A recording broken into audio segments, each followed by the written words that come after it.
प्यारे बच्चों, शुभ आशीष। स्वागत है आपका संगीत गायन की कक्षा में।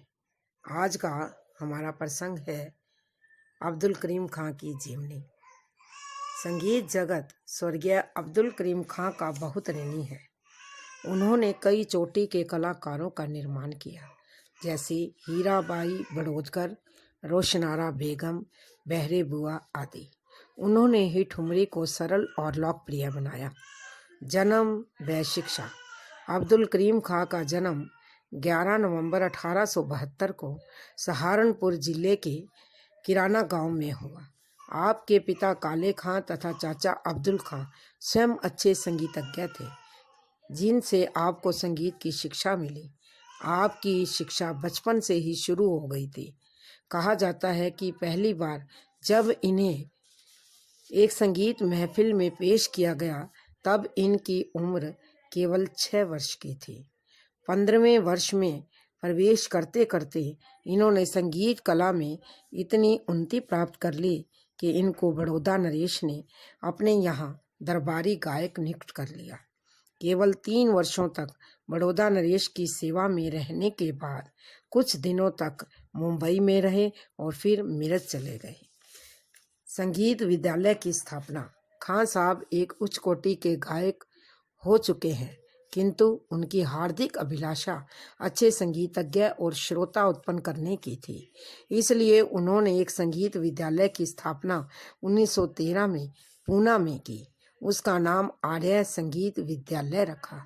इसी विद्यालय की एक शाखा सन 1917 में मुंबई में स्थापित की, जिसके कारण 3 वर्ष तक इनको मुंबई में रहना पड़ा। कई कारणों से सन 1920 में यह विद्यालय इन्हें बंद करना पड़ा। फिर खां साहब मेरठ जाकर बस गए और अंत तक वहीं रहे। स्वभाव। अब्दुल करीम खां शांतिप्रिय, उदार हृदय तथा फकीर वृत्ति के गायक थे। जैसा उनका गायन मधुर था, वैसी ही उनकी बोलचाल। ठुमरी गाने में तो बड़े प्रवीण थे ही। ठुमरी के कुछ रिकॉर्ड, जो अक्सर ही आकाशवाणी से प्रसारित होते हैं, बड़े मधुर और आकर्षक हैं। मत जइयो राधे जमुना के तीर और पिया बिन नहीं आवत चैन, आपकी गाई हुई ठुमरियाँ बहुत प्रसिद्ध हैं। शास्त्रीय संगीत में ठुमरी जैसी गायकी को लोकप्रिय बनाने का श्रेय केवल करीम खां को ही जाता है। यह उत्तर भारत के गायक होने के साथ साथ कर्नाटकी संगीत के भी ज्ञाता थे। इनकी गायकी मींड और कणयुक्त थी।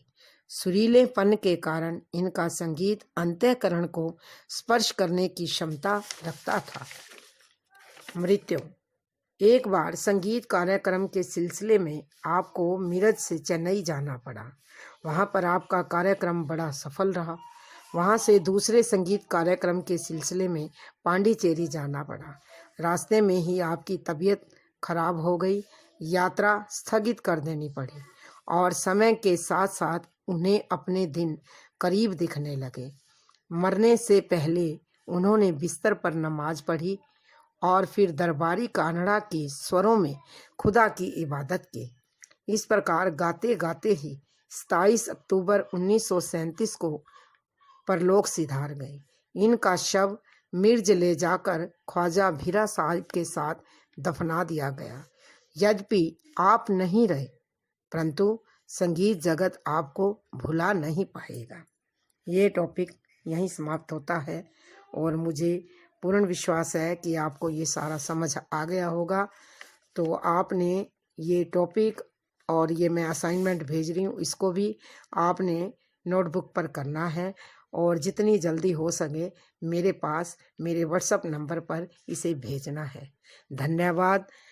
घर पर रहें, स्वस्थ रहें, सुरक्षित रहें।